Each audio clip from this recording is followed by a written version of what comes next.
नमस्कार मित्रांनो, न्यू मधुर मराठी या चॅनलमध्ये आपलं स्वागत आहे.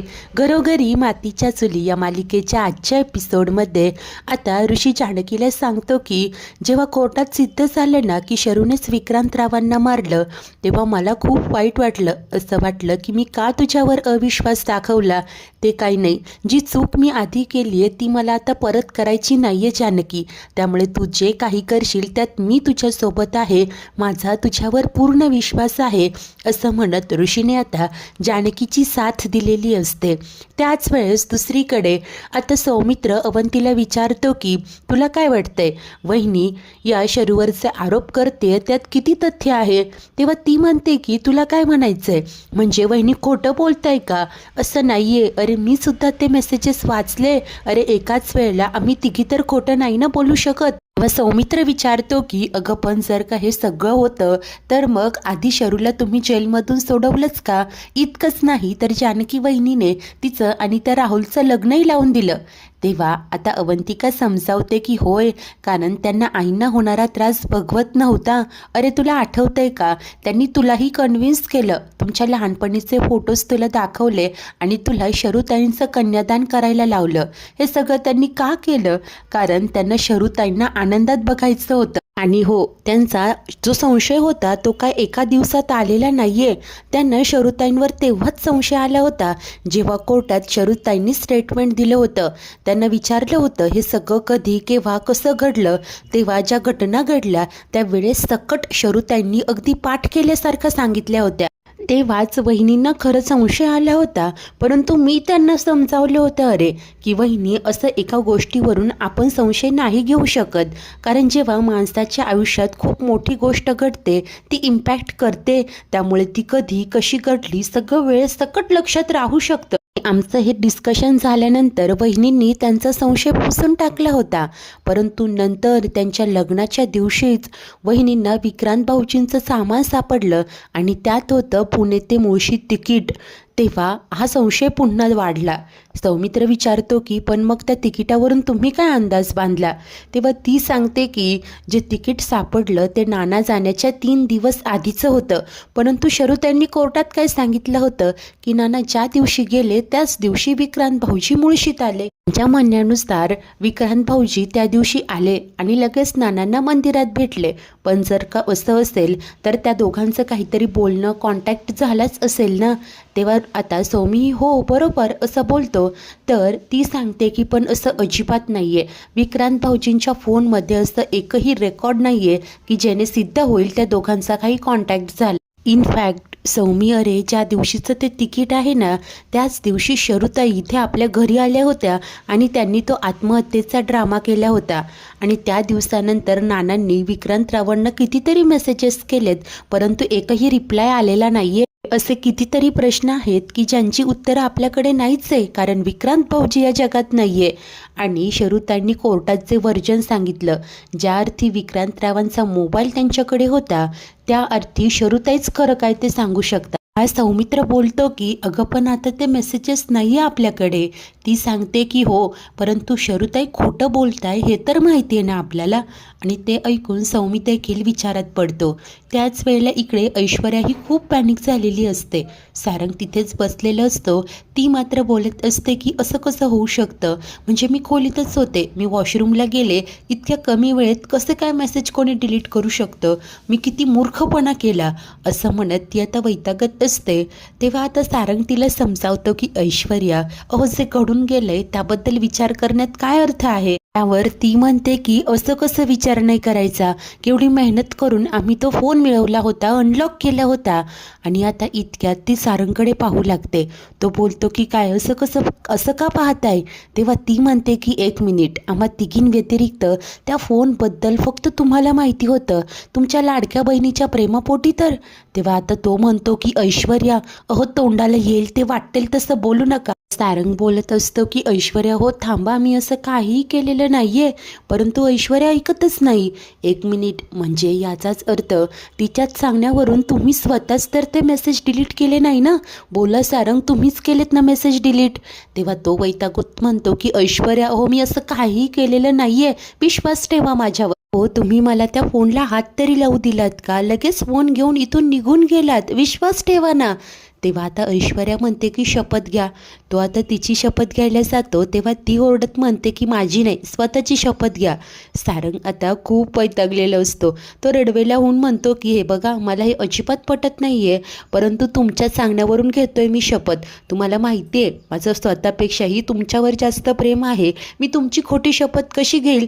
बरं ठीक आहे, असं म्हणत तो स्वतःच्या डोक्यावर हात ठेवतो आणि सांगतो की मी यातलं काहीही केलेलं नाही आहे. ते फॉर्मॅट की काय कसं करतात ते मला येतही नाही. आता ऐश्वर्या ठीक आहे म्हणून सांगते आणि विचार करत बोलते की अच्छा, म्हणजे मी जेव्हा वॉशरूमला गेले तेव्हा शर्वरी माझ्या खोलीत आली.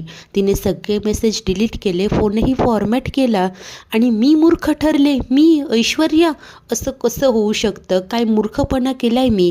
माझ्या या मूर्खपणामुळे आज जानकी सर्वांसमोर तोंडावर पडली. नाही, सगळ्यात आधी मला तिला सॉरी म्हणायला हवं, असा विचार करून ती आता जानकीकडे निघते. तर त्याच वेळेस इकडे रूममध्ये असलेले शर्वरी आणि राहुल तर खूपच खुश असतात. तर शर्वरी आता एक हार गळ्याला लावत त्याला विचारत असते की राहुल, हा हार कसा दिसतोय? आय नो जरा ओल्ड फॅशन आहे, पण तरीही. तेव्हा तो सांगत असतो की अगं छान आहे. बाय द वे, हे दागिने कुणाचे आहे? तेव्हा ती सांगते की आईचे आहे. राहुलला तर आश्चर्यच वाटतं. तो सांगत असतो की अगं खूप ॲस्थेटिक आहेत सगळे. तर ती म्हणते की आय नो, पण आता या सगळ्याचा काहीच उपयोग नाही आहे, कारण जानकी वहिनीला संशय आला आहे की आपल्याला कुणालाही पैसे द्यायचे नाही आहे.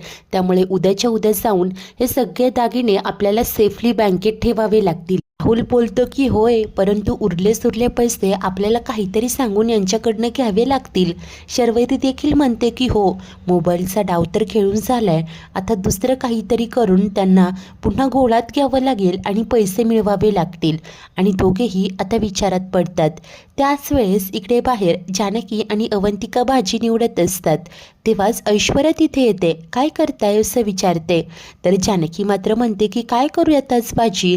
तेव्हा आता ऐश्वर्या सांगते की मेथीची भाजी करायची का? परंतु जानकी आता अवंतीला म्हणत असते की नाही नको, आपण ना पालकाची भाजी करूया आणि त्यात पनीर टाकूया, म्हणजे तुला मस्त प्रोटीन मिळेल. त्या ऐश्वर्याच्या लक्षात येतं जानकी तिला इग्नोर करते. त्यामुळे ती म्हणते की जानकी अगं असं का बोलते? मला मेथीची भाजी खायची म्हणून तू असं म्हणालीस का? तेव्हा जानकी बोलते की अवंतिका, अगं मेथीच्या भाजीने ॲसिडिटी होते म्हणून नको. तेव्हा अवंतिका आता आश्चर्याने पाहत असते. तर ऐश्वर्या म्हणते की जानकी अगं तू असं का करते? तू मला मुद्दामहून इग्नोर करते का? जानकी बोलते की काय, हे बघ मी इग्नोर करत नाहीये, मला तुझ्याशी ना बोलायची इच्छाच नाहीये, प्लीज समजून घे. तेव्हा आता अवंतिका वहिनी असं म्हणत तिला गप्प करते. परंतु हे सगळं ऐकून ऐश्वर्याचा पारा चढतो. ती रागानेच उठते आणि ओरडून म्हणत असते की काय मी समजून घेऊ? अगं किती आणि काय काय समजून घेऊ, बोल ना. जानकी म्हणते की हे बघ, तू ना असं तमाशा करणं बंद कर. ऐश्वर्या आता वैतागत म्हणत असते की काय मी तमाशा करते? अगं मी फक्त म्हटले तुला की माझ्याशी नीट बोल, तर तुला असं वाटतंय मी तमाशा करते की? अगं फक्त तुझ्या सांगण्यावरून मी या घरात परत आले. तू सांगितलं की पेशंटली वाग, म्हणून फक्त तुझ्या सांगण्यावरून या घरातील लोकांचे टोमणे सहन केले, त्यांची घाणेरडी वागणूक सहन केली. आता तू स्वतःच माझ्याशी हे असं घाणेरडं वागते, बोल ना. तेव्हा आता या आरडाओरड्याने इकडे शरू, राहुल आणि सुमित्रा हे तिघेही बाहेर आलेले असतात. तर तेव्हा जानकी वैतागत हात जोडून म्हणते की बरं बाई, मी चूक केली तुला या घरात आणून, यासाठी मी हात जोडून तुझी माफी मागते, झालं का? ऐश्वर्या म्हणते की आता तू सुद्धा इतरांची भाषा बोलते हां, जर का तूही असंच वाईट वागणार असशील ना तर मी याहून वाईट रिॲक्ट होऊ शकते, कळलं ना? आज सुमित्रा विचारत असते की काय झालं हिला? तर अवंतिका सांगते की काही नाही आई, आणि ती ऐश्वर्याला समजावते की अगं तू नको ना डोक्यात राग घालून घेऊस, जरा शांत हो ना. तेव्हा ऐश्वर्या रडवेली होऊन म्हणते की मग मी काय करू ग अवंतिका? अगं हिच्या भरोशावर मी इथे या घरात आले, मी तर हिच्यावर विश्वास ठेवला होता, आणि काय चुकीचं वागते ग मी? सगळं काही नीट करते ना. आणि ती जानकीलाही विचारत असते की मी काय चुकीचं करते ग? मी तर फक्त तुझी मदतच करत होते ना. तेव्हा जानकी तटस्थपणे बोलते की नको, तुझी कुठलीही मदत नको. तू कशा प्रकारे मदत करते ना हे मागच्या वेळेला बघितलंय मी तर तेव्हा तुला बजावलं होतं, तरीसुद्धा तू स्वतःची मनमानी केली आणि सारंग भाऊजी आणि तू जेलमध्ये जाऊन बसलात. त्यावेळेला किती गोंधळ झाला होता ते आठवतंय का तुला? हो ग बाई, त्यापेक्षा तुझी काही मदत नको मला, असं जानकी तिला सुनावते. तेव्हा ऐश्वर्या ही रागानेच बोलते की मला सुद्धा तुझी मदत करण्याची हौस नाहीये, कळलं? तर 2 पावलं पुढे येत ती जानकीला सांगते की यापुढेही जर का तू मला हा असाच ॲटिट्यूड दाखवणार असशील ना जानकी, तर मला पूर्वीची ऐश्वर्या व्हायला वेळ नाही लागणार. मी तुझी आणि या घराची वाट लावून टाकेन. आता हे सगळं ऐकून राहुल आणि शरू तर आश्चर्याने एकमेकांकडे पाहू लागतात. नक्की काय होतंय, कुणाला काहीही कळेनासं होतं. इकडे सुमित्रेचा जीव मात्र खूप घाबरतो. तेव्हाच जानकी रागाने ऐश्वर्याला सुनावते की बस झालं, मला बोललीस, मी ऐकून घेतलं, परंतु जर का माझ्या या घराबद्दल एकही शब्द बोललीस ना तर. तेव्हा ऐश्वर्या तोऱ्याने विचारते की काय करशील, मला या घरातून हकलून देशील की मला मारशील? तेव्हाच अवंतिका मध्यस्थी करत म्हणते की बस अगं ऐश्वर्या, अगं कुठला विषय कुठे नेतेस तू? आज सुमित्रा अवंतिकाला विचारते की नक्की काय झालंय, सांगशील का? तेव्हा ती बोलते की आई इतकं काही झालेलं नाहीये. अहो, ऐश्वर्या म्हणाली की मेथीची भाजी खायची, वहिनी म्हणाल्या की तिने ॲसिडिटी होते म्हणून पालकाची भाजी करूया, त्यावरून हे सगळं. तेव्हा आता शरू तर डोक्यालाच हात लावते. तर सुमित्रा समजावते की ऐश्वर्या गं, काय हे एवढ्याशा गोष्टीवरून का वाद घालताय? आत्तापर्यंत तर नीट वागत होतात ना एकमेकींशी. तेव्हा तेव्हा ऐश्वर्या सांगते की आई, मी काही केलं नाहीये, ही जानकी माझ्या वाकड्यात शिरतीये. पण आता जर का ती माझ्या वाकड्यात शिरलीच आहे तर तिलाही कळू द्या या ऐश्वर्याच्या वाकड्यात शिरणं काय असतं ते. असं बोलून जानकीकडे रागाने लूक देत ऐश्वर्या तिथून निघून जाते. अवंतिका तिला आवाज देत असते पण काही उपयोग होत नाही. आता त्यानंतर शर्वरी सुमित्रेजवळ येते आणि आता नाटकं करत बोलते की आई, अगं कसं होणार ग आपल्या या घराचं? बघ ना, इतके दिवस ननंद भावजया भांडत होत्या आणि आज अचानक इतक्या प्रेमाने राहणाऱ्या जावा जावा भांडायला लागल्या. मला तर असं वाटतंय की कोणाची तरी दृष्टच लागली बघ आपल्या घराला. तेव्हा सुमित्रा देखील म्हणते की हो ग, मलाही असंच वाटतंय. आता त्यानंतर जानकी मात्र रागानेच इकडे शरूकडे पाहत तिथून निघून येते. अवंतिकाही तिच्या पाठोपाठ येते. आता त्यानंतर जानकी किचनमध्ये येऊन भाजी धुवायला घेते. तेव्हा अवंतिका विचारते की वहिनी, अहो काय झालंय तुम्हाला, तुम्ही अशा का भांडत होत्या?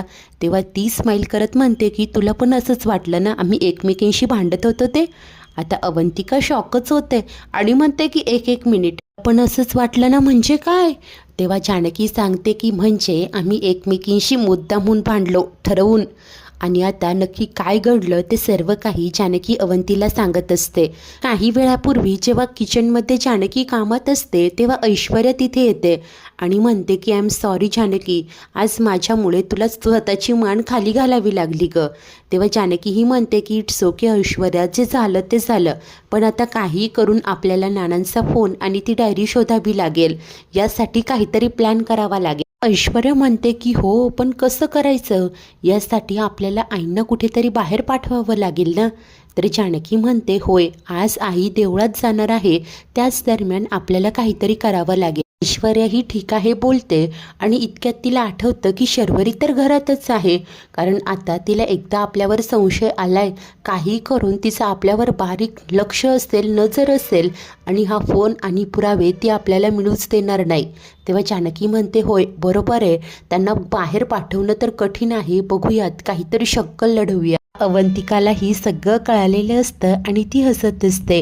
तर तेव्हाच मुद्दामहून जानकी जोरजोराने बोलू लागते, अवंतिका बस, मला आता ऐश्वर्याबद्दल काहीच ऐकायचं नाहीये. तेव्हा अवंती ही म्हणते की वहिनी एवढं काय, तिला हवी मेथीची भाजी तर करून द्या ना. तेव्हा जानकी म्हणते की काय, असं कसं, सगळं तिच्याच मनाप्रमाणे करायचं ग, या घरची थोरली सून मी आहे, त्यामुळे सगळं मी ठरवणार. तुला काय हवं नको ना ते मला सांग, तिचं काही सांगू नकोस.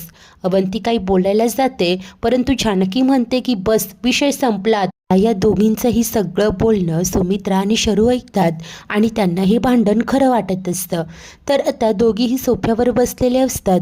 तेव्हा इकडे शरू तर विचारातच पडलेली असते. सुमित्रा म्हणते की मला ना कळतच नाहीये जानकीला काय होतं, कधी तुझ्यावर आरोप करते, आता देखील विनाकारण ती ऐश्वर्याशी भांडली. आणि तेव्हाच तिथे जानकी येते. मागणं अवंतिकाही आलेली असते. तिला समजावण्यात नाटक करत बोलत असते की वहिनी, अहो का तिच्या मनाप्रमाणे नाही करत? जानकी देखील म्हणते की का प्रत्येक वेळेला का सगळं तिच्या मनासारखं करायचं? हे बघ, इथे प्रश्न फक्त मेथीच्या भाजीचा नाहीये, तर प्रश्न आहे ॲटिट्यूडचा. बरं का, हे सगळं फक्त आत्ता नाही तर अनेकदा झालंय. मीच आपलं जाऊ दे जाऊ दे, पण आता नाही हं. मी पाणी डोक्याच्या वर जाऊच देणार नाही. तर हे आत्ताचं नाहीये, नेहमीचंच आहे. चोर तर चोर वर शिरजोर. आता शरू तर धक्क्याने पाहू लागते. तर त्यानंतर जानकी म्हणते की तुला इथे तिचीच बाजू घेऊन बोलायचं असेल ना तर माझ्याशी बोलूच नको, जाऊ दे, असं म्हणून ती तिथून निघून जाते. तेव्हा अवंतिका सुमित्रेला म्हणते की आई, अहो तुम्हीच समजवा ना वहिनींना, मला तर कळतच नाहीये एवढ्याशा गोष्टीवरनं एवढं कोण भांडतं. सुमित्रा सांगते की अगं आत्ता ती कुणाचं काहीही ऐकून घेण्याच्या मनस्थितीत नाहीये. तेव्हा अवंतिका म्हणते की हो बरोबर आहे तुमचं, जाऊ द्या, मी ऐश्वर्याला समजावते. आणि ती ऐश्वर्याच्या खोलीकडे जात असते. शरू सांगते की सावकाश जागं. आता त्यानंतर सुमित्रा काळजी करत म्हणते की या घरात सगळं कधी सुरळीत होणार आहे देवच जाणे. तेव्हाच ही शरू मात्र तिला म्हणते की आई, मला ना आता जानकी वहिनीचा राग नाही येते. आता सुमित्रा तर आश्चर्याने पाहू लागते. तेव्हा ही शर्वरी म्हणते की हो, म्हणजे जेव्हा ती माझ्याशी वाईट साईड बोलत होती, माझ्यावर आरोप करत होती, तेव्हा मला खूप राग आला. परंतु तूच नीट विचार कर ना, अगं केवढं ओझं आहे तिच्यावर, या घराच्या सगळ्या जबाबदाऱ्या. बिचारी सगळ्यांचं सगळं बघते, सगळ्यांना वेळेत खाऊ पिऊ घालणं, घरातली सगळी बिलं भरणं, सगळं वेळेत होते की नाही याकडे लक्ष देणं. आज बाजार समितीची केवढी मोठी जबाबदारी तिच्यावर आहे. आणि नानांनी पण सगळं तिच्याच नावे केलंय. अगं केवढं दडपण येत असेल तिला, केवढं मोठं ओझं आहे हे. या सगळ्याचं केवढं प्रेशर असणार. तेव्हा आता भोळी सुमित्रा हिच्या बोलण्यात अडकते आणि म्हणते की बरोबर आहे ग तुझा शरू, मी तर असा विचारच केला नाही. मला ना तुझं खरंच कौतुक वाटतं. नाही, मला असं वाटलं होतं जानकीचं बोलणं ऐकून, तिचे आरोप ऐकून तुला तिचा खूप राग येईल, तुला तिचं तोंडही बघावंसं वाटणार नाही. तेव्हाच ही शर्वरी पुटपुटते की नाहीच बघायचंय मला तिचं तोंड. सुमित्रा धक्क्याने पाहते. तेव्हा ती म्हणते की नाही, म्हणजे माझ्या मनात हा असाच विचार आला होता ग, परंतु नंतर जेव्हा मी शांत डोक्याने विचार केला ना, तेव्हा मला कळलं की जानकी वहिनी किती त्रासात आहे. आपण तिचा हा त्रास थोडा कमी करूया ना. सुमित्रा विचारते की अगं पण कसा. तेव्हा ही शर्वरी सांगते की आपण सगळ्या जबाबदाऱ्या वाटून घेऊयात ना, मी एकटी सगळ्या पैशांची जबाबदारी घेईन, तू सांग तिला. तेव्हा सुमित्रा म्हणते की नाही, तुझा विचार बरोबर आहे ग, परंतु नानांनी केलेल्या विलप्रमाणे जानकीला कुणालाही पैसे ट्रान्सफर करताच येणार नाही. शर्वरी विचार करत म्हणते की ठीक आहे, अगं पैसे तिच्याच अकाउंटला असू दे, फक्त तिला मला ATM कार्ड द्यायला सांग, म्हणजे जेव्हा कुठे काही खर्च येईल, कुणाला पैसे द्यायचे लागतील, तेव्हा मी ते करेन. सुमित्रा काही बोलत नाही, ती विचारात पडते. शर्वरी तिला सांगत असते की आई, अगं मी सगळं लिहून ठेवीन, सगळ्या गोष्टींचा हिशोब ठेवेन, परंतु तिच्यावरचा भार थोडासा कमी होईल. अगं सगळी कामं वाटून घ्यायला काय हरकत आहे. सुमित्रा काही बोलत नाही. समोरच भाजी निवडलेला पेपर पडलेलं असतं. ही शर्वरी म्हणते की बघ आता, हे असं कचरा अर्धवट ठेवून गेली, ती तिच्या विचारात असेल ग, तिची काही चूक नाहीये यात, तर ही अशी छोटी छोटी कामं करूच शकते. असं म्हणत त्या शर्वरीने सुमित्रेला घोळात घेतलेलं असतं. बिचारी सुमित्रा देखील तिच्या बोलण्याचाच विचार करू लागते. मित्रांनो, आजचा एपिसोड इथेच संपतो. तर पुढील भागात आता सुमित्रा जानकीला सांगते की अगं किती भार आहे, किती जबाबदारी आहे तुझ्यावर, ते काही नाही, तू तुझं डेबिट कार्ड ना शरूला देऊन टाक. तर जानकी आढेवेढे घेत असते. सुमित्रा म्हणते की आता पण बिन काही नाही. जानकीचा मोठा नाविलाज झालेला असतो. काही वेळानंतर सुमित्रा खूप घाबरलेली असते. शर्वरीला सांगते की अगं मी तुझा फोन घेतला, तुला जो सतत पैसे मागतोय ना त्या माणसाचा फोन होता. शर्वरी नाटकं करत विचारते की काय म्हणाला तो. सुमित्रा रडतच म्हणते की ते म्हणाले की जर पैसे परत मिळाले नाही ना तर ते तुझ्या दुसऱ्या नवऱ्याला म्हणजे राहुलला मारून टाकतील. आता शरू ही नाटकं करत रडायला लागते. आई मला काहीच सुचत नाहीये, काय करायचं असं म्हणते. तर तेव्हा जानकी विचारते की नक्की हा फोन जेन्युइन होता की फेक कॉल. शर्वरी तिच्याकडे रागाने पाहत असते. मित्रांनो, हे सगळं शर्वरीचंच कांड आहे. जानकी समोर कसं उघड होणार. खरंच ही शर्वरी पुन्हा रणदिवेंकडून पैसे उकळणार का, की जानकी हिला तोंडघशी पाडणार, पाहणे उत्सुकतेचे असेल. अशाच नवनवीन भागांच्या डेली अपडेटसाठी आपल्या न्यू मधुर मराठी या चॅनलला नक्की सबस्क्राईब करा. धन्यवाद.